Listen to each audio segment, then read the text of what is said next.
જેતપરમાં ખેડૂતોનું આંદોલન ચાલી રહ્યું છે. જેતપરમાં હજુ પણ મહિલાઓ ભજન કરીને વિરોધ પ્રદર્શન કરી રહી છે. અલગ અલગ જિલ્લાઓના ખેડૂતો ત્યાં આવી રહ્યા છે. પણ આ જ આંદોલનથી અલગ થયેલા નિલેશ એરવાડિયાને પોલીસે બોલાવ્યા.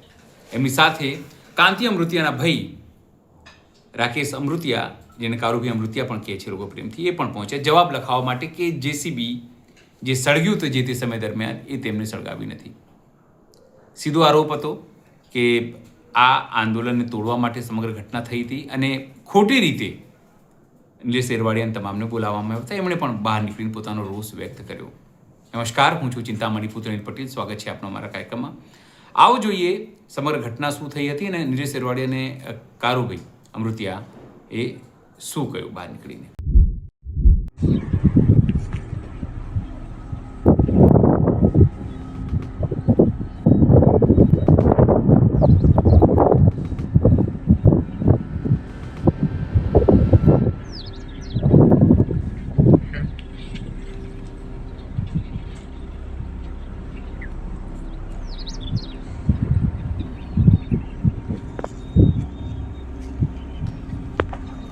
सब खोदा गया है।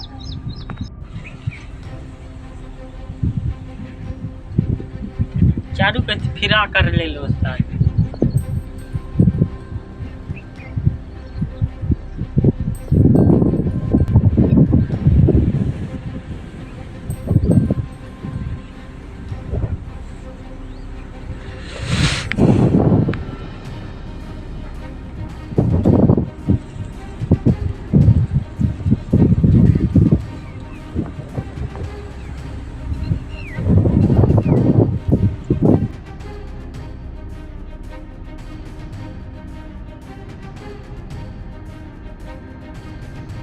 અરે પહોંચી એકદમ જો તિવારી સાહેબ એકદમ શું આવ્યું? ના એ તો મને ખબર પણ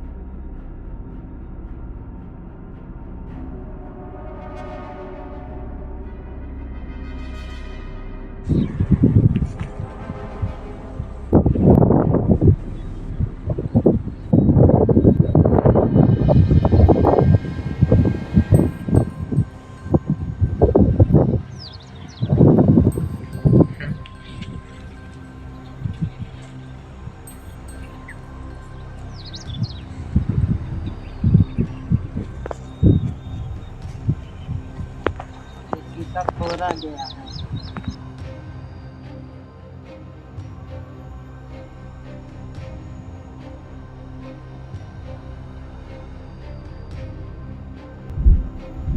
આજે તમને પોલીસ નિવેદન જેતપર મુકામે જે ઉપવાસ છાવણી ચાલી રહી છે એ સંદર્ભે હું પહેલા દિવસથી ત્યાં જોડાયેલો હતો. તે દરમિયાન કોઈ અજાણા ઈસમોએ જેતપર ગામની સીમમાં કોઈ હિટાચી સળગાવેલ એ સંદર્ભમાં 1 મહિના પછી પોલીસ તંત્ર દ્વારા તપાસ કરવામાં આવેલી અને ઇન્સ્પેક્ટર શ્રી તિવારી સાહેબ દ્વારા મને નોટિસ આપવામાં આવેલી. તો નોટિસનો જવાબ આપવા અમે આખી ટીમ આવેલી છીએ. કારુભાઈ અમૃતિયા છે, રાકેશભાઈ અમૃતિયા, કારુ કાકા, નિલેશભાઈ સરપંચ છે, જેતપર ગામના પૂર્વ સરપંચ, અને ઘણા બધા યુવાનો છે સાથે. વકીલની ટીમ લઈને અમે લીગલ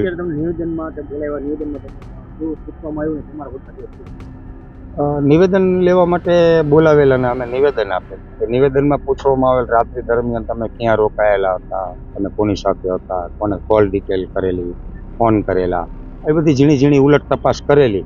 તો ક્યાંક ને ક્યાંક ભારતીય જનતા પાર્ટીના નેતાઓ દ્વારા આ આંદોલનને ડેમેજ કરવા માટેના પ્રયાસ થઈ રહ્યા છે.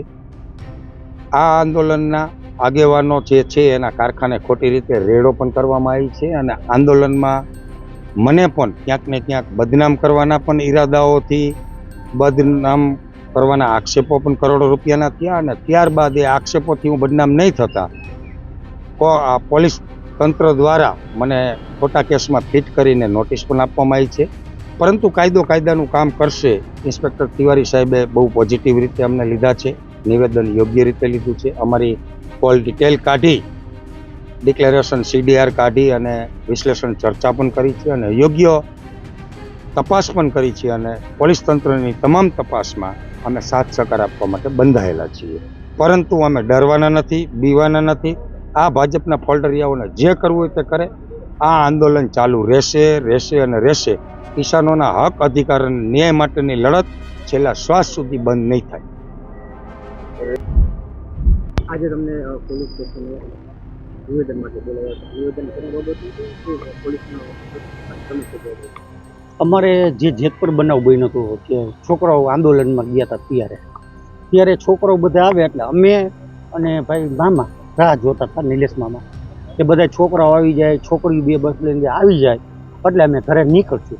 પછી આવી ગયા ને અમે છોકરીઓ આવી ગઈ, છોકરા અમારા થોડાક બાકી હતા એટલે અમે 3:30 સુધી અહીંયા હતા. અમે અણિયારી નાસ્તો કર્યો, સાથે ને સાથે હતા, ક્યાંય આગા પાછા નથી ગયા. અને જો આ આવ્યું એટલે મારે એમને સાથે આવવું પડ્યું કે મારી ગાડીમાં સાથે હતા, અમે ક્યાંય આગે ગયા નથી, તમામ ઠેકાણે તમે જોઈ લેવાનું. એટલે અમે એનું નિવેદન આપ્યું, બીજું કાંઈ અમને કંઈ બીજું કાંઈ હતું નહીં.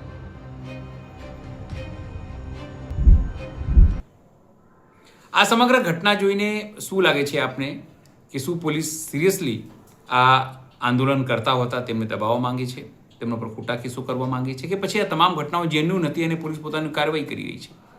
આને લીધે આપ શું માનો છો જરૂરથી અમારા કોમેન્ટ બોક્સમાં કોમેન્ટ કરજો. એ સિવાય અમારી યુટ્યુબ ચેનલ લાઈક કરો, સબસ્ક્રાઇબ કરો, બેલ આઇકન દબાવો. સાથે અમારા નવા ઇન્સ્ટા પેજ, ફેસબુક પેજને પણ તમે લાઈક કરો, શેર કરો અને ફોલો કરો. અત્યારે માટે બસ આટલું જ. નમસ્કાર.